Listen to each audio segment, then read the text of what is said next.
는 고린도후서 13장 5절입니다.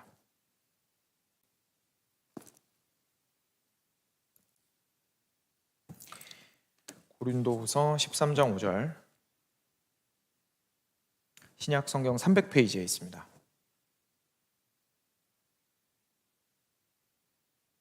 네, 같이 한 목소리로 읽겠습니다. 시작. 너희는 믿음 안에 있는가? 너희 자신을 시험하고 너희 자신을 확증하라. 예수 그리스도께서 너희 안에 계신 줄을 너희가 스스로 알지 못하느냐? 그렇지 않으면 너희는 버림받은 자니라. 아멘. 네, 기도하겠습니다.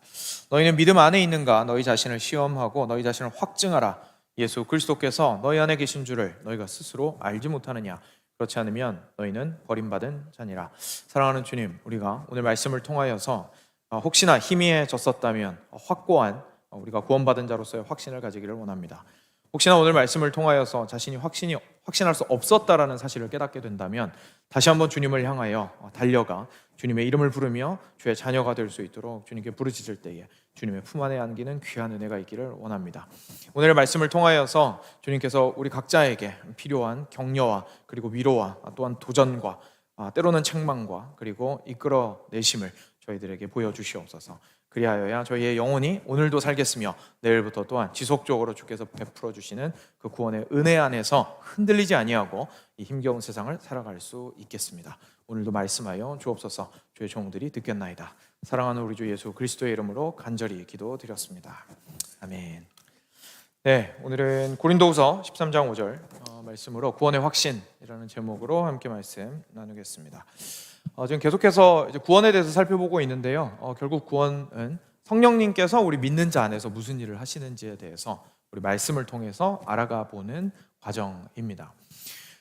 그런데 오늘은 성령께서 행하시는 그 일 자체가 아니라 살짝 지금 이 타이밍에 조금 옆으로 가지를 하나 쳐서요.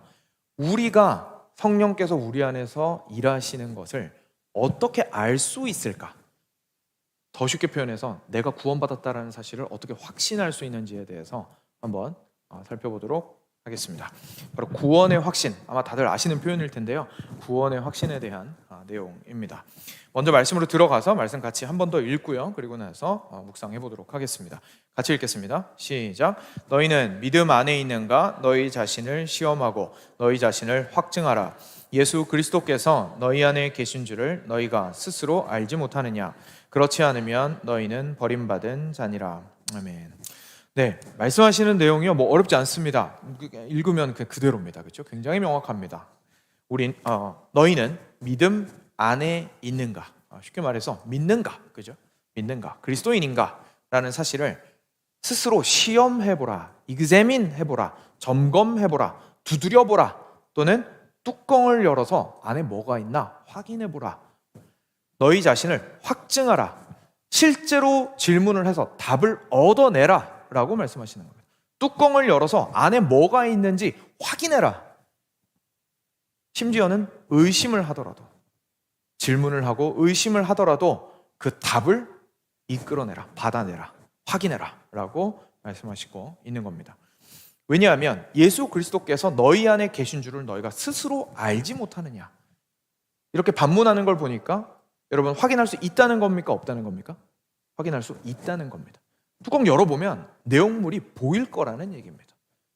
그러니 확인을 해야 한다라고 이야기를 하고 있으신 것이고, 그리고 거기에서 예수 그리스도를 반드시 발견해야 한다고 얘기하시는 겁니다. 왜냐하면 예수 그리스도가 없게 되면 뭐라고 하십니까? 그렇지 않으면 너희는 버림받은 자니라. 이것은 결국은 영혼에 관련된 문제이고 생명에 관련된 문제이고 우리가 가지고 있는 그 어떤 가장 긴급하고 중요하다고 생각하는 문제보다도 긴급하고 중요한 문제이기 때문에 반드시 이 문제를 확인하라고 오늘 말씀은 이야기하시고 있습니다. 오늘은 그래서 이 말씀을 가지고요, 이제 구원의 확신에 대해서 살펴볼 텐데요. 여러분, 아마 구원의 확신이라는 표현 자체는 굉장히 익숙하실 겁니다. 그렇죠? 사실 이게 얼마 되지 않았습니다. 일반적으로 저희 같은 지역교회 안에서 구원의 확신이라는 표현이 많이 사용된 것은 기억하시는 분이 있으시겠지만 한 30년 전만 해도 이런 이야기를 하는 교회가 그렇게 많지 않았습니다. 그냥 교회 안에서 열심히 신앙생활하고 꾸준히 교회를 다니면 구원을 얻게 되는 것처럼 자연스럽게 좀 배웠던 경우들이 많이 있죠. 근데 어떤 계기들을 통하여서 구원의 확신이 많이 강조가 되게 되었습니다. 그런데 저희만 옛날에 그랬던 게 아니고요. 실제로 아무래도 가장 특징적인 것은 로마 가톨릭인데, 로마 가톨릭 같은 경우에 또는 그와 비슷한 생각을 가지고 있는 분들 같은 경우에 구원의 확신을 가지는 것은 불가능하다라고 말하는 사람들이 아직도 분명히 있습니다. 그래서 그분들은 왜 그러냐면 구원의 확신을 가지는 것은 사실 교만한 거야 라고 말하는 사람들이기 때문입니다. 그분들이 이 구원은 결국 하나님에게 속한 것인데 어떻게 나는 그냥 열심히 할 수 있을 뿐이지 구원하시는 것을 내가 확신한다고 감히 교만하게 말할 수 있겠느냐라고 이제 얘기를 하는 거죠. 근데 방금 말씀 보니까 분명히 성경은 우리에게 확인하라고 얘기하고 있고, 그리고 확인해서 긴가민가 하는 것이 아니라 실제로 우리 안에 예수 그리스도를 발견할 수 있다고 이야기를 하시고 있기 때문에 사실 구원의 확신은 가질 수 있다고 우리가 생각을 하는 것이 큰 어려움은 없을 것 같습니다. 근데 여기에서요, 실제로 저희가 뭐 로마 가톨릭은 아닐지라도 제 개인적인 경험에 비추어 보아서 생각을 해보더라도 실제로 우리 삶 속에서 이 부분에 대해서 아마 교육을 많이 받지 못하셔서 그런지 이렇게 표현하시는 분을 제가 만난 적이 여러 차례 있었습니다. 뭐냐면 목사님, 제가 어떻게 감히 구원받았다고 말할 수 있겠습니까? 이 말씀을 약간 겸손의 표현으로 하시는 거예요. 겸손의 표현으로. 제가 어떻게 그거를 감히 말을 할 수 있겠습니까? 라고 얘기를 하시는 거예요. 근데 이게 사실은 겸손처럼 느껴지시겠지만 그렇지 않습니다. 왜냐하면 성경이 구원의 확신은 가질 수 있으며 반드시 가져야 하는 것이라고 우리한테 말씀을 하시고 있기 때문에 그렇습니다. 그래, 만약에 이것에 대해서 아직 확신하시지 못하거나 아니면 확신하시지 못하셔서 그렇게 말씀을 하시는 것이라면 오늘 말씀을 정말 주의 깊게 들으시고 정말 확신할 수 있으셨으면 좋겠고, 실제로 뚜껑을 여셨는데 진짜로 없어요. 예수님이 발견을 못했어요. 이거 중요한 문제이기 때문에 없으면 없다고 말을 해야 됩니다. 그렇죠? 없으면 없다고 말을 해야죠. 없으면 그때는 우리가 포기하지 않고 예수님의 이름을 부르셨으면 좋겠습니다. 그래서 주님 안에서 온전히 정말로 확인하게 되는, 정말 주님이 나와 함께 하시는구나라는 사실을 확인하고 확증하게 되는 시간이 되시기를 정말 주님의 이름으로 간절히 축원드립니다. 근데 현대교회 같은 경우에는요, 사실 구원의 확신이 없다고 생각하기보다는 거의 앞서 말씀드린 대로 거의 다 들어보셨고요, 이 개념을. 그리고 있다고 생각을 하고 있는데 조금 다른 챌린지가 우리한테는 있습니다. 이제 좀 다른 문제가 있어요. 뭐냐면 너무 쉽게 확신하는 겁니다. 너무 간단하게 생각하는 거죠. 아마 전도 교육을 받아보셨거나 아니면 그런 방식으로 제가 지금부터 말씀드릴 방식으로 전도를 실제로 받아보신 분들은 아마 아실 텐데요. 몇 차례 제가 설명을 드린 바 있습니다만 저희는 이제 익숙하게 이런 식으로 전도를 합니다. 전도지를 가지고 가서 예수님, 여러분 죄인입니다. 혹시 믿으시나요? 그럼 물어보죠. 자발적으로 만약에 응답을 하면요, 네 그렇습니다, 믿습니다. 그리고 나서 근데 예수님께서 당신을 위해서 십자가에 못 박혀 죽으셨습니다. 그 죄를 다 용서해 주셨습니다. 믿기만 하면 당신의 아들로 삼아주신다고, 당신의 딸로 삼아주신다고 얘기하셨습니다. 예수님께서 십자가에서 당신의 죄를 위해서 못 박혀 죽으신 것을 믿으시겠습니까? 네, 너무 좋네요. 믿겠습니다. 그러면 우리 같이 기도하시죠. 라고 하면서 함께 기도합니다. 그렇죠? 입으로 고백하는 겁니다. 예수님, 제가 죄인인 것을 인정합니다. 그리고 제 삶에 오셔서 주님께서 주인이 되어 주시고 주님께서 십자가에서 행하신 그 모든 일들이 내 것이 되었음을 믿음으로 고백하니 저를 구원하여 주십시오. 예수님 이름으로 기도드렸습니다. 아멘. 너무 감사합니다. 오늘 당신 구원받으셨습니다 라고 못 박아서 얘기를 보통 하게 됩니다. 자, 여기까지는 일단 좀 익숙하실 텐데요, 전도 교육을 받으신 분들이면 그 뒷이야기가 있다는 것을 아실 겁니다. 그 다음에 교육을 받을 때 어떻게 교육을 받냐면요, 이제 이어서 바로 빠른 시간 내에 다시 만납니다. 다시 약속을 잡아요. 그분이랑 다시 약속을 잡아서 이제 그분과 제일 먼저, 그러니까 다시 말해서 두 번째 만남이죠. 두 번째 만남 때 하는 것이 있습니다. 바로 구원의 확신을 확실하게 하는 겁니다. 그래서 앉혀놓고 물어봅니다. 형제님, 자매님, 지난주에 저랑 만나가지고 저한테 복음을 들으셨는데요, 혹시 커다란 변화가 있으시던가요? 흔들리지 않는 확신이 있으시던가요? 보통 뭐라고 대답합니까? 그런 거 없죠. 그죠? 그런 거 없죠. 아니, 그날 친구들이랑 약속이 있을 수 있고요. 심지어 뭐 술 약속에 뭐 나이트클럽 약속까지 있을 수도 있잖아요. 그리고 자신의 삶이 갑자기 뭐 그 기도 한 번 했다고 변하겠습니까? 그리고 배운 게 없잖아요, 무엇보다도. 그러니 그리스도인으로서 살아가는 방식도 모릅니다. 그냥 주일날 교회 가야 되나 보다, 뭐 이 정도죠. 그러니까 전혀 모르는 상황 속에서 다시 만났는데 당연히 뭐 확신이고 그리고 변화고 그런 거 없죠. 그러니까 대부분 없다고 대답하죠. 그러면 이제 뭐라고 얘기합니까? 그러면요, 로마서 10장을 펼쳐보세요 라고 하면 이제 로마서 10장으로 갑니다. 그래서 여러분 펼쳐보십시오. 로마서 10장 9절과 10절 말씀 지금 한번 열어보시죠. 로마서 10장 9절과 10절 말씀을 같이 읽어보도록 하겠습니다. 신약성경 253페이지에 있는데요. 같이 읽겠습니다. 9절 10절입니다. 시작. 내가 만일 내 입으로 예수를 주로 시인하며 또 하나님께서 그를 죽은 자 가운데서 살리신 것을 내 마음에 믿으면 구원을 받으리라. 사람이 마음으로 믿어 의에 이르고 입으로 시인하여 구원에 이르느니라. 아멘. 네, 여기에 분명히 나와 있습니다. 특히 10절에 보니까 마음으로 믿어서 의에 이른다고 되어 있네요. 형제님, 그때 진심으로 고백하셨습니까? 네, 진심이었습니다. 진심이었으면 의에 이를 수 있습니다. 그 다음에 입으로 시인하면 구원에 이른다고 하시네요. 입으로 시인했죠. 저랑 같이 영접기도 하셨잖아요. 그렇죠? 그리고 진심으로 하셨죠. 입으로 시인하셨으면 형제님은 의롭다고 함을 받으시고 구원함을 얻으신 겁니다. 그러니까 의심하실 필요가 없습니다. 제 마음은 예전이랑 똑같은 것 같은데요. 근데 말씀에 써있기 때문에 말씀을 믿으시면 내 감정이 어떠하냐에 무관하게 형제님은 구원 받으신 겁니다. 그러니까 의심하지 않으셔도 괜찮습니다. 그래요? 감사하네요. 그죠? 이렇게 보통 진행이 되게 됩니다. 이런 교육 받아보셨는지 모르겠는데요. 일단 저는 확실하게 이렇게 전도했었고 그리고 그렇게 교육을 받았던 기억이 있습니다. 말씀에 써있기 때문에요. 이 말씀은 사실 맞습니다. 그런데요, 우리가 사실 이 시점에 구원의 확신을 살펴보는 이유가 있습니다. 뭐냐면 이제까지 우리가 구원이란 무엇인지에 대해서 그 본질을 조금 진지하게 살펴보고 나서 비로소 구원의 확신을 정확하게 볼 수 있기 때문에 그렇습니다. 여러분 한번 기억을 떠올려 보시죠. 우리는 원래 죽어있는 사람들이었습니다. 구원이라는 것은 죽은 자가 다시 살아나는 일이었습니다. 하나님께서만 그 일을 하실 수 있었습니다. 생명이 없는 자에게 생명이 심기워지는 일이었습니다. 그런데요, 만약에 구원의 확신을 가지고 형제님 마음으로 그걸 진심이라고 생각을 하시고 그리고 그걸 입으로 표현하셨다면 하나님은 반드시 형제님을 구원하실 겁니다 라고 얘기를 하는 건 결국 뭐라고 얘기하는 겁니까? 내가 진심으로 마음을 먹고 그리고 그것을 내 입으로 결단하여 고백하면 하나님이 날 살리실 겁니다 라고 얘기하는 게 돼버립니다. 그렇죠? 그러니까 죽은 사람이 하나님한테 가서 제가 당신을 저의 주인으로 받아들이겠습니다 라고 말을 하면 그분이 나에게 생명을 주신다는 뜻이 됩니다. 말이 안 되죠. 생명에 대한 것이라는 생각을 하는 순간 이 구원이 결단의 문제가 아니라는 사실을 깨닫습니다. 그죠? 결단할 수 있어야 결단을 하죠. 결단할 수 없는 상태에서 지금 진심으로 고백하게 된 것입니다. 만약에 그 사람이 정말 진심으로 고백하고 그 이후로 계속해서 넘어지지 않고 그리스도인으로서 감사하게 성장하면서 살아나가고 있었다면 그것은 그 사람이 결단했을 때에 하나님께서 그를 살리신 것이 아니라 살리셨기 때문에 그가 결단할 수 있었던 것입니다. 그래서 이 사실을 깨닫게 되면요, 구원의 확신에 대해서 다시 한번 이해하게 되는 겁니다.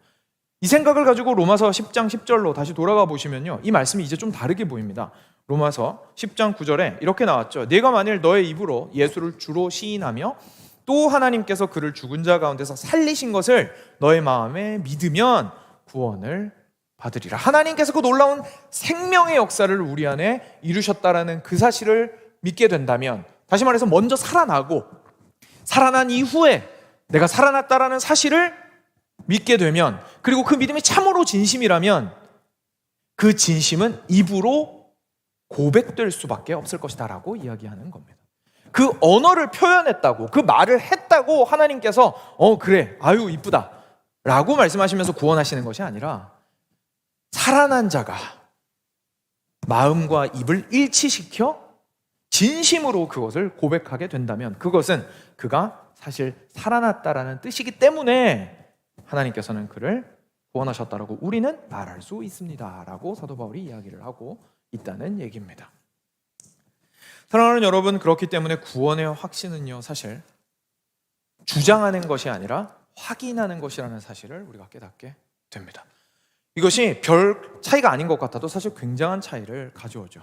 이것은 마치 내가 주장함으로 내 뱃속에 아기를 뵐 수 있다고 말하는 거랑 똑같습니다. 그죠? 주장함으로 나는 아기를 가지고 싶어, 가질 거야, 오늘이 임신 1일차야. 갑자기 아기가 생깁니까? 안 생기죠. 아기 안 생깁니다. 구원의 확신은 무엇이냐면요, 하나님께서 놀랍게 은혜로 생명을 주신 그 아기를 초음파로 확인하는 작업입니다. 그러니까 있는 것을 확인하는 것이지, 없는 것을 결단하여 만들어내는 것이 아닙니다. 그러니까 이제 작업이 달라지죠. 내가 의심하고 흔들리는 것을 죄악시하면서 아우, 나 또 의심하네. 정신 차리고 다시 말씀으로 돌아가서 다시 확신해야지. 그죠? 끝까지 우기고, 불안하면 또 우기고, 너무 불안하니까 소리 지르고, 그죠? 그러면서 하나님 앞에서 이 구원을 확증하고자 하는 것이 아니라 뭐 합니까? 뚜껑 열어보는 겁니다. 점검하는 겁니다. 초음파 돌려보는 겁니다. 실제로 내 안에 누가요? 예수 그리스도께서 있으신가? 라는 것을 확인해 보아야 한다라는 말씀이 바로 오늘 말씀입니다.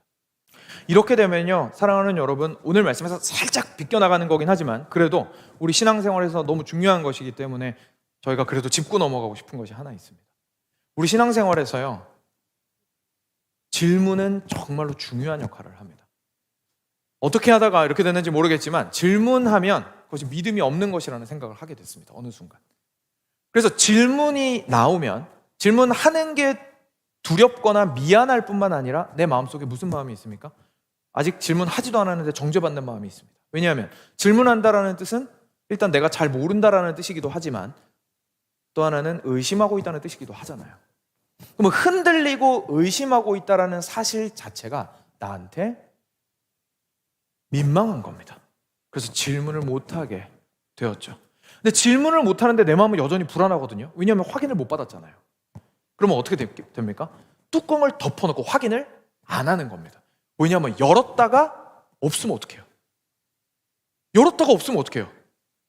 너무 불안하니까 덮어놓는 거죠. 저희가 아플 때 병원 가기 오히려 더 두렵잖아요. 그렇죠? 큰일 생길까 봐. 저희가 신앙적으로도 똑같은 거죠. 뚜껑 안 열어보는 겁니다. 그런데 만약 그랬다가 진짜 없으면 어떡합니까? 오히려 없다는 것을 확인을 하고 주님을 바짓가랑이라도 붙들어야죠. 주님을 향해서 끝까지 부르짖고 달려나가야죠. 우리가 그 안에서 그리고 반대로 확인하게 된다면, 와, 나는 없을 줄 알고 너무 조마조마했는데 확인하게 된다면 그때 누리는 자유함과 평안함은 사실 얼마나 크겠습니까? 그러니까 이 구원의 확실이라는 것은요, 사실 굉장히 중요한 작업입니다. 그리고 반드시 해야 하는 작업이고 그것을 위해서 질문할 수 있어야 합니다. 그래서 사랑하는 여러분, 신앙생활을 해 나가시면서요, 질문하기를 두려워하지 마셨으면 좋겠고, 저한테 질문하는 것도 미안해하지 않으셨으면 좋겠고, 저한테 질문해 보신 분들은 알지만 좀 어려워서 바로 답을 못 드릴 때는 있지만 항상 기뻐합니다. 그러니까 저한테 질문을 하셔서 스스로의 신앙을 계속해서 공고히 나가는 작업들을 게을리하지 않으셨으면 좋겠습니다. 자, 이어서 그러면은 정말 중요한 문제가 있죠. 그래서 어떻게 확인하죠? 그죠? 이게 진짜 중요하죠. 그래서 우리가 구원의 확신을 가질 수도 있고 가져야 한다는 사실은 오늘 말씀 통해서 확인을 했으니까요. 이제 이어지는 시간 동안에는 그러면 어떻게 확인할 것인지에 대해서 살펴보도록 하겠습니다. 크게 4가지로 살펴볼 건데요. 첫 번째는 하나님의 말씀이고, 크게 2가지입니다. 죄송합니다. 크게 2가지로 살펴볼 건데요. 첫 번째는 하나님의 말씀이고, 두 번째는 성령의 증거입니다. 그리고 성령의 증거 아래에 이제 4가지 특성이 나오는데, 그거는 또 조금 이따가 같이 나누도록 하겠습니다. 먼저 하나님의 말씀입니다. 요한일서 5장 10절부터 12절 말씀 같이 볼까요? 요한일서 5장 10절부터 12절 말씀입니다. 네, 같이 한 목소리로 읽겠습니다. 10절부터 12절 말씀 같이 읽겠습니다. 시작. 하나님의 아들을 믿는 자는 자기 안에 증거가 있고 하나님을 믿지 아니하는 자는 하나님을 거짓말하는 자로 만드나니 이는 하나님께서 그 아들에 대하여 증언하신 증거를 믿지 아니하였음이라. 또 증거는 이것이니 하나님이 우리에게 영생을 주신 것과 이 생명이 그의 아들 안에 있는 그것이니라. 아들이 있는 자에게는 생명이 있고 하나님의 아들이 없는 자에게는 생명이 없느니라. 아멘. 자, 여기서 처음에 10절 보시면요, 이렇게 되어 있습니다. 하나님의 아들을 믿는 자는, 예수를 믿는 사람이죠. 그죠? 그러니까 신자입니다. 신자는 자기 어디예요? 안에 증거가 있고. 그러니까 하려면 어디를 봐야 된다고요? 자기 안을 봐야 된다고 얘기하시고 있는 겁니다. 자, 그런데 그럼 구체적으로 그 안에서 뭘 발견해야 되는지가 그 뒷부분에 불신자와의 비교를 통해서 대조되고 있습니다. 그 뒤에 뭐라고 하시냐면 하나님을 믿지 아니하는 자는 하나님을 믿는 자랑 다른 모습을 보여주는데 뭐냐면 하나님을 거짓말하는 자로 만드나니 이는 하나님께서 그 아들에 대하여 증언하신 증거를 믿지 아니하였습니다. 그러니까 쉽게 말하면 무슨 얘기입니까? 예수님에 대해서 이야기해주고 있는 뭘 안 믿었습니까? 성경을 안 믿었더라 라고 이야기를 하시고 있는 겁니다. 하나님께서 자기 아들을 명확하게 증언하셨는데 그 증언을 안 믿더라 라고 이야기하시는 겁니다. 우리의 구원하는 믿음이 진짜인 줄을 알기 위해서는요, 우리가 우리의 마음의 뚜껑을 열어보았을 때 가장 밑바닥에 무엇을 발견해야 하냐면 바로 하나님의 말씀을, 그리고 거기에서 증거된 예수 그리스도를 믿는 믿음을 발견해야 합니다. 이것이 우리에게 너무나 중요한 것이죠. 그래서 지난주에 제가 지성에 대해서 좀 설명을 드리면서 같은 얘기를 드렸던 거 기억하실 겁니다. 우리가 믿음이라고 이야기를 하면서 무엇을 믿는지 알지 못한다면 사실 그것을 어떻게 믿는다고 이야기를 할 수가 있겠습니까? 저에게 찾아오셔서 만약에 제가 너무 불안해요. 구원의 확신이 없어요. 제가 구원 받았는지 모르겠어요. 아, 그래요? 그러면 혹시 예수님께서 형제님을 자매님을 어떻게 구원하셨다고 알고 계세요? 말을 못해요. 그럼 사실 그 구원의 확신을 가지지 못하는 게 너무 당연한 거죠. 확신할 구원이 그 안에서 발견되지 않았는데 뭘 어떻게 확신하겠습니까? 그렇죠? 그렇기 때문에 가장 기초적으로 우리가 발견을 해야 되는 것은요, 객관적으로 하나님께서 우리를 구원하겠다고 하셨고 그것을 이루신 실제 일을 말씀해 주신 증언, 바로 하나님의 말씀을 믿는 믿음이 우리의 마음 가운데에서 발견될 수 있어야 합니다.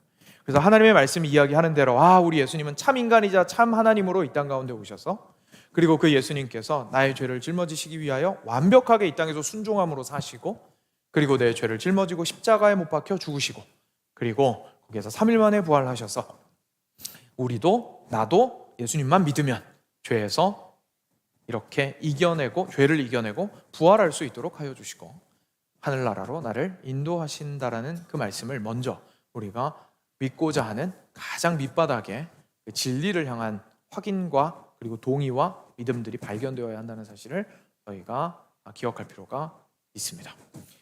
자, 그런데 이건 지난주에도 함께 나누었던 말씀이지만요, 여기서 그칠 수는 없습니다. 그렇죠? 왜냐하면 그냥 단순히 머리로만 이 사실을 알 수 있기 때문에 그렇습니다. 가장 기초가 되는 것이고 가장 기본적으로 저희가 믿음을 위해서 가지고 있어야 하는 지식인 것이지, 이 사실을 알고 있다고 해서 저희가 구원받았다고 말할 수는 없는 겁니다. 내가 구원의 확신이 없을 때 뚜껑을 딱 열었는데 이것만 발견하고 내가 아니까, 그리고 내가 동의하니까, 그리고 이런 일이 나한테 일어났을 테니까, 그리고 내가 영접기도 했으니까 나는 구원받았을 거야 라고 말할 수는 없다는 얘기입니다. 이어지는 또 너무나 중요한 증거들이 우리에겐 발견되어야 합니다. 다름이 아니라 성령 하나님입니다. 하나님께서는요, 우리를 구원하실 때 그냥 결단하게 하지 않으셨고 우리 안에 누구를 보내셨습니까? 성령 하나님을 보내셨습니다. 그렇다면 우리는 그것을 확인할 수 있어야 합니다. 그리스도인 중에 성령이 없는 사람은 없기에 우리 안에서 내가 그리스도인이라는 사실을 확인하기 위해서는 반드시 성령이 계신지가 확인되어야 하겠죠. 그것에 관련해서 요한일서 3장 24절은 이렇게 말씀합니다. 우리에게 주신 성령으로 말미암아 그가 우리 안에 거하시는 줄을 우리가 아느니라 라고 말씀하십니다. 성령께서 이러한 구원의 확신을 허락해 주신다라는 이야기를 해주시고 있는 겁니다. 그리고 우리 눈으로 좀 한 구절은 같이 확인을 해봤으면 좋겠는 구절이 있는데요, 로마서 8장 9절입니다. 이 말씀이 더 확실하게 보여주시고 있어서 로마서 8장 9절은 같이 좀 보도록 하겠습니다. 로마서 8장 9절 같이 읽겠습니다. 시작. 만일 너희 속에 하나님의 영이 거하시면 너희가 육신에 있지 아니하고 영에 있나니 누구든지 그리스도의 영이 없으면 그리스도의 사람이 아니라. 아멘. 로마서 8장 말씀은요, 굉장히 명확하게 말씀하십니다. 맨 밑에 뭐라고 되어 있습니까? 그리스도의 영이 없으면 그리스도의 사람이 아닙니다 라고 얘기하고 있습니다. 저희가 이 로마서 8장을 잘못 읽어서 그리스도인을 둘로 쪼개서 영적인 그리스도인이 있고 육적인 그리스도인이 있습니다 라는 가르침들을 아마 많이 들어보셨을 텐데, 그것은 로마서 8장을 잘못 읽은 겁니다. 로마서 8장이 이야기하고 있는 건 신자와 불신자에 대한 얘기입니다. 로마서 8장이 얘기하는 육신에 속한 자는 불신자를 말하는 것이지 육신의 그리스도인을 말하는 게 아닙니다. 왜냐하면 모든 그리스도인은 그 안에 누가 있어야 된다고요? 성령님이 계셔야 한다는 사실을 말씀을 통해서 확인을 할 수가 있게 되겠죠. 그럼 이제 궁금하죠. 성령님 계신 거 어떻게 알죠? 우리가 니고데모 이야기도 알다시피 성령님은 어디서부터 와서 어디로 가는지도 알지 못하는 바람과 같이 우리로서는 알 수가 없는데, 우리 뚜껑 열었는데 성령님이 안 보일 것 같은데 그거 어떻게 알 수 있습니까?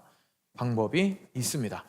크게 4가지로 저희가 함께 살펴보기를 원합니다. 첫 번째는 하나님을 알고자 하게 되는 것이고요. 두 번째는 죄를 미워하게 되는 것이고요.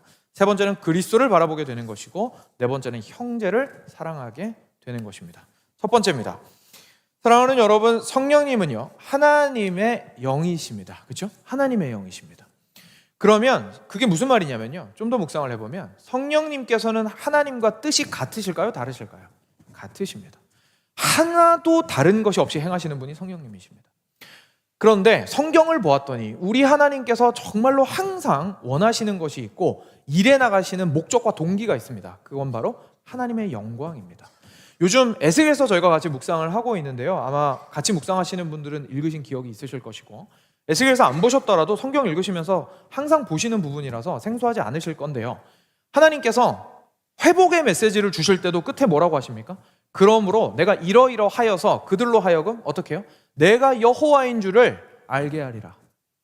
하나님께서 진노하시고 벌 주실 때도 뭐라고 하십니까? 내가 이러이러하여서 그들을 멸망케 하리니 이것을 통하여 그들이 내가 여호와인 줄을 알게 하리라. 하나님께서는요 무슨 일을 하시든지 당신을 드러내기 위하여 일하시는 분이십니다. 그런데 성령께서는 그러면 어떤 방식으로 일하실까요? 동일한 방식으로 일하십니다. 그래서요 우리가 뚜껑을 열었을 때 제일 먼저 발견해야 되는 건 뭐냐면요, 순수한 하나님을 알고자 하는 욕망입니다. 우리의 마음 가운데 이전에는 없었던, 하나님을 알지 못하였을 때, 내가 그리스도인이 아니었을 때는 발견할 수 없었던 하나님을 너무나 알고 싶은 마음이 그 안에서 발견되어져야 합니다. 사랑하는 여러분, 이것은 절대로 우리가 일반적으로 얘기하는 그냥 머리만 신학자인 신학자들이나 아니면 종교학자들이나 아니면 뛰어난 기자나 소설가들이 가지고 있는 종교적인 지식을 이야기하는 것이 당연히 아닙니다. 그런 지식은 누구나 가질 수 있습니다. 흥미가 정말 클 수도 있습니다. 그런데 여기서 말하는 이 하나님을 알고자 하는 욕구는 뭡니까? 진짜 하나님을 알고 싶은 거예요. 진짜 알고 싶은 거예요. 하나님이 일단 내 이름을 아셨으면 좋겠어요. 그냥 하나님이 신적 존재가 일반적인 의미에서 철학적으로 무슨 의미인지에 관심이 있는 게 아니라 천지를 창조하신 그 하나님이 나를 아시는지가 궁금해져요.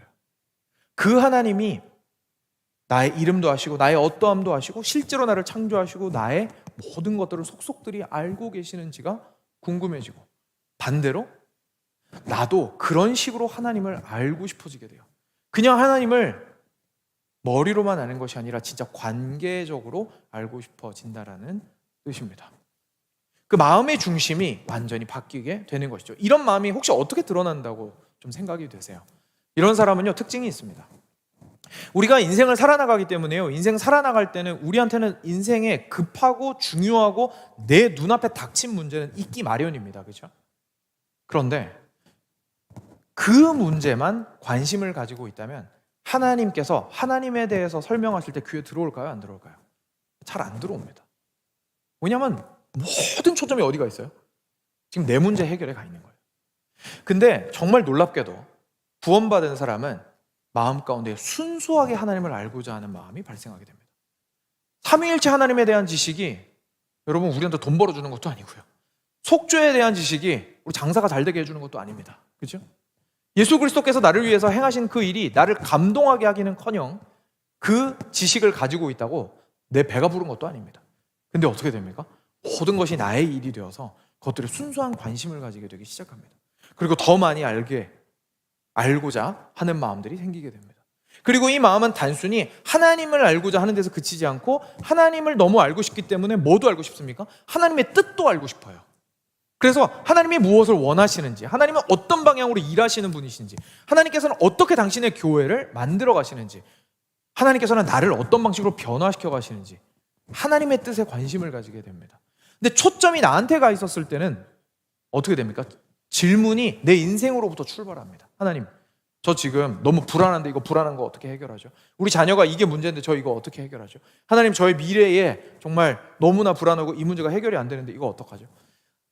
그리고 주님, 제가 이 뜻을 따라서 내 인생이 이루어졌으면 좋겠는데 인생이 내 뜻대로 안 이루어지는 거 이거 어떡하죠? 하나님 좀 이루어 주세요라고 붙들며 흔들며 기도하는 것이 대부분이게 됩니다. 그런데 이제 관심이 하나님의 뜻으로 초점이 옮겨진 사람은 일단 자기 자신이 움직이기 전에 하나님께서 원하시는 것은 무엇입니까?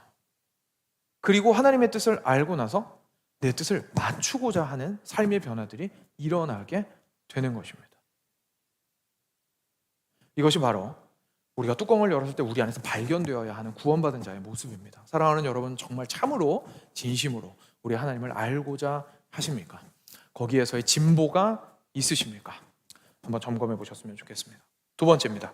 바로 죄를 미워하게 됩니다. 굉장히 자연스럽습니다. 왜냐하면요, 성령께서는 우리 안에 그냥 잠깐 터치하시고 떠나시는 것이 아니라 내주하고 계십니다. 그런데 성령 하나님은 우리 하나님과 그 뜻이 같으시거든요. 우리 하나님은 죄와 어울리실 수 없는 분이십니다. 그런데 성령과 함께 내 안에 죄가 있어요. 그러면 이건 적과의 동침입니다. 절대로 같이 있을 수 없는 놈이 지금 같이 있는 겁니다. 그럼 결국은 어떻게 하게 됩니까? 죄를 미워하게 됩니다. 여러분, 이 표현에 주의하십시오. 죄를 짓지 않는다가 아니라 죄를 미워하게 된다입니다. 여러분, 죄를 안 지을 수 있습니다. 내가 불신자여도. 뚜껑 열었는데 예수님 없어요. 근데 내 삶은 착할 수 있습니다. 내 삶은 완벽할 수 있습니다. 심지어 교회 생활도 잘 할 수 있습니다. 그런데 그 마음 가운데 뭐가 없어요? 죄를 미워하는 마음은 없습니다. 내가 하나님과 이 죄가 공존하는 것 자체로 괴로워하진 않는 겁니다. 다시 말해서 그냥 죄가 주인 노릇하는 게 편해요. 근데 남의 눈이 신경 쓰여요. 그리고 하나님께서 나한테 벌 주실 것 같아서 두려워요. 그래서 나는 사실 이 죄를 짓고 싶어서 미치겠는데 그리고 버리고 싶은 마음도 사실 없는데 어떻게든 포장해서라도 끌어안고 싶은데 그냥 이거를 들추어내 보였다가는 욕먹고 벌받으니까 감추고 있게 됩니다. 그러니 겉으로는 완벽한 삶을 살 수는 있어도 사실 뚜껑 열었을 때 그리스도를 찾아보기는 힘들게 된다는 얘기입니다. 근데 오늘 여기에서부터 우리가 알게 되는 건 뭐냐면요, 우리가 죄를 지을 수는 있습니다. 불완전하기 때문에 연약하여 넘어질 수는 있습니다. 근데 그에게는 정말 성령께서 함께 하시기 때문에 드러나는 특징이 있는데 죄가 너무 밉습니다. 같이 있으면 안 되는 놈이 우리 집에 같이 있기 때문입니다. 이놈 때문에 내가 뭘 못합니까? 하나님을 더 사랑하지 못해요. 하나님에게 더 나아갈 수가 없어요. 하나님 왜 더 요구하세요? 이 정도면 됐지. 이게 아니라 하나님 더 나아가고 싶은데 이놈 때문에 나아갈 수가 없어요 라고 하는 것으로 마음의 방향이 완전히 바뀌게 된다는 얘기입니다. 그래서 합리화하지 않게 됩니다. 꽁꽁 싸매고 숨기고자 하지 않게 됩니다. 자신의 죄를. 내가 단지 하나님께 벌받을까만 두려웠을 때는요, 내 마음에 조그만한 내 쾌락의 골방을 만들어 놓고 싶습니다. 거기에 숨어서 숨을 좀 쉬고 싶은 겁니다. 그죠? 숨통을 좀 트이고 그 다음에 가서 착하게 살면 되잖아요. 하나님은 우주보다 크신 분인데 기껏 이 정도 죄 가지고 나한테 뭐라고 하실 것 같진 않은 거예요. 아니요, 하나님께서 중심을 보신다고 얘기하시는 거는요, 그 골방을 대하는 태도를 보시는 겁니다. 그 골방 껴안고 괜찮다고, 이 정도는 괜찮지 않냐고, 이것도 이해 못 해주시냐고 하나님한테 서운해하거나 분노하는 마음 자체를 하나님께서는 심각하게 생각하시는 겁니다. 왜냐하면 뭐라고 얘기하는 겁니까? 적과 동침해도 괜찮잖아요 라고 얘기하는 것이기 때문입니다. 그런데 진짜로 성령께서 우리 안에 거하시면요, 그런 마음을 품을 수 없습니다. 우리 안에서 계속 싸움은 일어납니다. 다시 한번 오해를 막기 위해서 말씀드리자면 죄가 아예 없어질 수는 없습니다. 계속 우리 안에서 충돌은 일어나고요, 싸움은 일어나고요, 우리는 계속 그 골방으로 숨고 싶어서 많은 경우에 숨습니다. 그리고 죄의 향기에 취해 있다가 정신 차리고 다시 나올 때도 많이 있습니다. 그런데 우리 마음에 뭐가 있습니까? 하나님한테 숨기지 않는 겁니다. 그리고 그 골방 문을 부끄러워 죽겠지만 열어 젖히는 겁니다. 하나님 앞에서. 하나님, 이 정도 숨통은 있어야 되지요 라고 말하지 않는 겁니다. 하나님, 제가 이거를요 당장 다 버리기가 너무 힘듭니다. 그렇지만 같이 있어서는 안 되는 존재라는 사실을 저는 알고 있습니다. 그렇기 때문에 이걸 제가 조금이라도 붙들려고 애쓰지 않겠습니다. 주님께 내어 맡깁니다. 주님, 제발 저의 이 죄를 해결하여 주십시오. 그래서 제가 조금이라도 어제보다 오늘 더 우리 예수님 더 사랑하게 해주십시오 라는 마음이 우리 마음 가운데 생깁니다. 죄를 미워하게 된다는 것, 이것이 우리 안에서 발생하는 가장 커다란 변화 중에 하나이고, 반드시 여러분의 영혼의 뚜껑을 열어보셨을 때 그 죄에 대한 미움을 확인하실 수 있어야 합니다. 그렇기 때문에요, 우리 그리스도인은요, 사실 하하호호하는 그리스도인의 모습보다 오히려 애통하는 모습이 더 그리스도인다울 때가 더 많습니다. 세상은 항상 긍정적이고 성공을 이야기하고 앞으로 추진해 나가는 사람들에게 박수를 쳐주고 좋아하겠지만, 하나님께서는 애통하는 심령을 찾으십니다. 왜냐하면 그 애통하는 심령이야말로 진짜로 그리스도와 동행하고 있는 사람일 가능성이 훨씬 더 높기 때문에 그렇습니다. 세 번째입니다. 우리 안에 성령께서 거하시는 것을 어떻게 확인할 수 있냐면요, 그리스도를 바라보게 됩니다. 이건 무슨 뜻이냐면 이런 겁니다. 여러분, 우리가 그리스도인이 된다는 것, 우리가 하나님을 믿게 된다는 게요, 그냥 일반적인 의미에서 착한 사람이 된다는 게 절대로 아닙니다. 일반적인 의미에서 옛날보다 좀 존경받을 만한 사람이 된다, 성품이 그래도 좀 나은 사람이 된다는 의미가 아닙니다. 그리스도인이 된다는 것은 말 그대로 굉장히 구체적으로 그 누구도 아니고 그리스도만으로 내가 의롭게 된다는 사실을 보고 인정하게 된다는 뜻입니다. 그래서 그리스도가 보이지 않는다면, 그리스도가 나에게 무슨 의미가 있는지 모르겠다면 사실은 자기의 마음 가운데서 그리스도를 발견할 수는 없을 겁니다. 진짜로 성령께서 하시는 일은 뭐냐면요, 우리의 눈을 완전히 갈아 끼우셔서 이전에는 보이지 않았던 예수 그리스도를 보게 하시고 그 그리스도가 아름다워 보이게 하십니다. 왜냐하면요, 예수님에 대한 관심은 있을지라도요, 실제로 예수님께서 행하신 일을 자연적인 인간은 아름답다고 여길 수가 없기 때문에 그렇습니다. 우리가 완벽하게 도덕적으로 신앙생활을 해나가고 아름답고 멋진 인품을 가지고 세상을 살아나간다고 생각을 해보시죠. 그러면 우리 눈에 예수님 아름다워 보이실 것 같으세요? 아닙니다. 전혀 예수님 좋아 보이지 않습니다. 왜냐하면 내가 그렇게 한 이유가 뭡니까? 내가 그렇게 빼어 입고 멋있는 인생을 산 이유가 뭡니까? 인정받으려고 그런 거잖아요. 왜냐하면 그게 옳기 때문이잖아요. 그러면 예수님께서 내 얼굴을 보시고 뭐라고 하셔야 됩니까? 아유, 착하고 충성된 종아, 네가 잘하였도다 라고 나한테 말씀하셔야 되잖아요. 근데 예수님이 행하신 사적을 보았더니 예수님 어떻게 하셨어요? 눈길도 안 주고 지나가신 거예요. 쌩 하고 지나가셨어요. 누구한테 가십니까? 고아와 과부에게 가십니다. 문둥병자들에게 가십니다. 세리들에게 가십니다. 애통해하는 자들에게 가셨습니다. 나는 내 인생을 완벽하게 살려고 애썼는데 쌩 하고 가시는 거예요. 와, 엄청 열받죠. 그죠? 자존심 팍 상합니다. 그러면 예수님께서 어떻게 해야 나를 받아들이실까요? 지나가신 예수님을 향해서 마음 아파하면서 물어봅니다. 예수님 뭐라고 하실까요? 옷을 벗어라. 그죠? 그 신발 벗어라. 그 옷을 벗어라. 네가 행했던 그 모든 것들을 내려놓아라. 그것들이 아무리 의롭고 아름다워 보인다 할지라도 그것 때문에 내가 너를 받아들이는 것이 아니라 내가 너를 받아들인다는 사실을 네가 받아들여야지. 그러니 모든 것들을 다 벗어라 라고 얘기하실 겁니다. 근데 우리는요, 사람한테 도움 요청하는 것도 자존심 되게 상해합니다. 그죠? 과거에 굉장히 도움 받아서만 생활할 수 있다가 나중에 도움 주는 사람이 되면 우리 어떻습니까? 뿌듯해집니다. 그죠? 왜냐하면 그만큼 능력 있고 강한 사람이 됐다는 뜻이잖아요. 근데 갑자기 그렇게 쌓아왔던 인생에서 다 내려놓고 예수님한테 가서 예수님 저 좀 도와주세요. 구걸하듯이 제발 도와주세요. 예수님이 아니면 저는 오늘 이 죄 때문에 익사할 것 같아요. 예수님 제발 도와주세요 라고 얘기해야 됩니다. 전혀 예수님은 아름다워 보이지 않습니다. 언제만 그 무릎을 꿇고 예수님께 나아갈 수 있습니까? 성령께서 정말 우리 안에서 역사해 주셔야만 우리가 무릎을 꿇게 됩니다. 그러면 우리가 가난한 사람이면 예수님의 십자가가 아름다워 보일 것 같으세요? 그렇지 않습니다. 우리 대부분 어떻습니까? 예수님께서 우리를 불쌍히 여겨주셔서요, 그래도 괜찮다고 말씀해 주시기를 원합니다. 예수님이 이제는 좀 안 믿기는 경우들이 있습니다. 예수님, 저는요 너무 가난하고요, 한 것도 없고요, 그동안 살아왔던 삶은 죄투성입니다. 하나님, 예수님 그냥 지나가시죠. 저는 예수님에게 수용받을 만한 자가 아닙니다. 한탄하고 예수님을 의심합니다. 그죠? 그런데 그 내심, 우리의 마음 저편에는 또 무슨 마음이 있습니까? 그래도 예수님이 다시 오셔서 나한테 괜찮다고 해주셨으면 좋겠어요. 우리는 다른 사람 위로할 때 어떻게 위로하죠?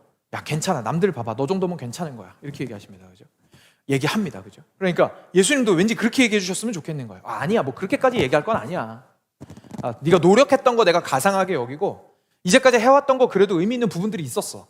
주변에 아무개들이 있는데 걔네들보다는 네가 나아. 괜찮아. 너무 그렇게 자학하지 않아도 돼. 너 정도면 나쁘지 않아. 그러니까 일어나 나랑 같이 가자 라고 말해주시길 원합니다. 일말에 뭐가 있습니까? 나를 인정해 주시기 원하는 마음이 있습니다. 근데 예수님 오셔가지고 뭐라고 하실 것 같으세요? 네 말이 맞아 이러십니다. 예수님 제가요 아무것도 못하고요. 맞아 너 아무것도 못해. 괜찮다고 얘기 안 해주세요. 너 안 괜찮아. 전혀 안 괜찮아. 넌 죽을 거야. 그런데 그럼에도 불구하고 나를 붙들면 넌 살 거야. 그러니 나의 품에 안기거라 라고 예수님께서 말씀하십니다. 사랑하는 여러분, 이것이 바로 그리스도를 바라보는 사람의 모습입니다. 우리가 얼마나 잘났는지를 보려고 하지 않고 그리스도를 붙들고자 하는 것, 그리고 우리가 얼마나 못났는지를 보고 주저앉거나 아니면 내심 예수님께서 좀 위로해 주셔서 나를 품어주시기를 원하는 것이 아니라 난 정말로 실제로 예수님의 품에 안길 수가 없는 자인데 예수님께서 정말 이런 나에게도 은혜를 베풀어 주시는구나 라고 하며 그리스도의 품에 안기고자 자기 몸을 던지는 자, 이 사람이 그리스도인입니다. 뚜껑을 열어보십시오. 혹시 거기에 자기의 의를 추구하거나 아니면 그냥 성취하지 못해서 주저앉아 있는 자신이 있는지, 아니면 거기에서 그리스도의 품에 안겨져 있는 자가 있는지 꼭 발견하셔야 합니다. 마지막 네 번째입니다. 우리가 그리스도인이라면요, 우리의 마음의 뚜껑을 열었을 때 형제 사랑함을 발견할 수 있어야 됩니다. 목사님 근데 이건 되게 당연한 거 아닌가요? 그냥 다른 사람한테 잘해주는 거는 당연한 거잖아요. 네, 맞습니다. 그런데요, 성령께서만 하실 수 있는 형제 사랑의 모습이 있습니다. 우리가 이 땅 가운데서 형제 자매를 사랑하는 것은, 다른 사람들을, 이웃을 사랑하는 것은 우리 나름대로의 기준을 가지고 사랑하는 것입니다. 그죠? 우리 나름대로. 우리는 어떤 사람들을 사랑합니까? 나한테 잘해주는 사람을 사랑합니다. 나랑 뜻이 맞는 사람을 사랑합니다. 나랑 성격이 맞는 사람을 사랑합니다. 나랑 이런 거 안 맞아도 혈연 관계로 묶여 있으면 사랑합니다. 지연 관계로 묶여 있고 학연 관계로 묶여 있으면 책임감을 가지고 사랑합니다. 그리고 내 경험으로 공감할 수 있는 사람을 사랑합니다. 그 바깥에 있는 사람들은 사랑의 대상이 아닙니다. 그렇죠? 물론 우리는 인생에 한계가 있기 때문에 모두를 다 똑같이 사랑할 수는 없습니다. 그러라는 얘기가 아닙니다. 그런데 문제가 뭐냐면 사랑하는 사람과 사랑하지 않을 사람을 누가 선을 긋고 있습니까? 내가 선을 긋고 있다는 얘기입니다. 다 내 기준이죠. 다 내 기준입니다. 아무리 선하게 상대방을 사랑하더라도 내 기준입니다. 내 생각에 저 사람은 나한테 고마워할 거야. 그 사람한테 베풉니다. 내 생각에 저 사람은 나한테 잘해줄 거야. 그 사람한테 잘해줍니다. 내 생각에 저 사람은 힘들 거야. 내 경험에 비추어 보면 잘해줍니다. 모든 기준은 자기 자신입니다. 그런데 성령께서 우리 안에 거하시는 순간 어떤 놀라운 일이 발생하냐면 요한일서 4장 7절과 8절의 말씀이 우리 안에서 일어납니다. 제가 읽어드릴게요. 사랑하는 자들아 우리가 서로 사랑하자. 사랑은 하나님께 속한 것이니 사랑하는 자마다 하나님으로부터 나서 하나님을 알고 사랑하지 아니하는 자는 하나님을 알지 못하나니 이는 하나님은 사랑이심이라. 성령께서 우리 안에 거하시는 것은요, 하나님의 사랑이 우리 안에 심기워지는 것입니다. 그러면 이 사람은요, 사랑하지 않는 자와 해야 하는 자의 기준이 누구에게 있습니까? 하나님에게 있습니다. 그럼 사랑하지 않아도 되는 사람은 있을까요? 없을까요? 없어지게 됩니다. 사랑하지 않아도 되는 사람은 존재하지 않게 됩니다. 이 말을 다른 말로 바꾸면 무슨 말이냐면요, 더 좀 와닿게 표현해드리면 미워하지 않게 된다는 뜻입니다. 내 미워함을 정당화하지 않게 된다는 얘기입니다. 우리는 우리의 미움을 정당화합니다. 그렇죠? 싸울 때 왜 먼저 사과 안 하죠? 내가 가지고 있는 미움을 끝까지 고수하는 이유가 뭡니까? 상대방을 향한 적대감을 풀지 않아요. 이유가 뭐죠? 내가 옳다는 것을, 자존심을 끝까지 지켜야 되니까요. 내가 이 빗장을 푸는 순간, 내가 미워하지 않는 순간 어떻게 됩니까? 내가 지는 게 되거든요. 왜냐하면 저 사람은 여전히 날 미워하고 있는데 내가 내 미움의 빗장을 푸는 순간 내가 지는 거잖아요. 그죠? 그래서 우리는 빗장을 풀 수가 없는 자들인데 놀랍게도 성령께서 우리 안에 행하시는 일은 그 미워하지 않는 마음을 주심으로 말미암아 상대방을 대할 수 있도록 하십니다. 그래서 이제는 더 이상 조건을 가지고 상대방을 사랑하는 것이 아니라 하나님께서 나를 사랑하셨기에 그 사랑으로 상대방을 섬기며 대하고 나누고, 그리고 대가를 바라지 않으며 뒷일을 생각하지 않고, 그리고 나의 희생을 상대적으로 덜 생각하게 되고, 그죠? 그 모든 일들을 행하게 된다는 사실을 저희가 깨닫게 됩니다. 뚜껑을 열어보십시오. 사랑을 완벽하게 하냐고 지금 질문하고 있는 게 아닙니다. 죄가 아예 없냐고 지금 질문하는 게 아닙니다. 미워하는 마음이 아예 없냐고 질문하는 게 아닙니다. 과연 그 중심의 변화가 있으셨냐는 겁니다. 정말로 내 중심적인 사랑에서 하나님께서 사랑하시기에 사랑하는 방향으로 내 인생이 계속해서 가고 있는지가, 과연 그 꼭지가 이렇게 탁 틀어진 것이 내가 연 뚜껑 안에서 발견이 되었는지를 꼭 확인하셔야 합니다. 말씀을 맺겠습니다. 사랑하는 여러분, 많은 이야기들을 했습니다. 구원의 확신은요, 주장하는 것이 아니라 확인하는 겁니다. 그래서 꼭 확인하셔야 합니다. 그 뜻은 무슨 뜻이냐면요, 살아가면서 흔들릴 때도 있다는 얘기입니다. 그래서 구원의 확신이 흔들리는 것 자체를 문제 삼지 마십시오. 구원의 확신이 흔들릴 때도 있을 수 있습니다.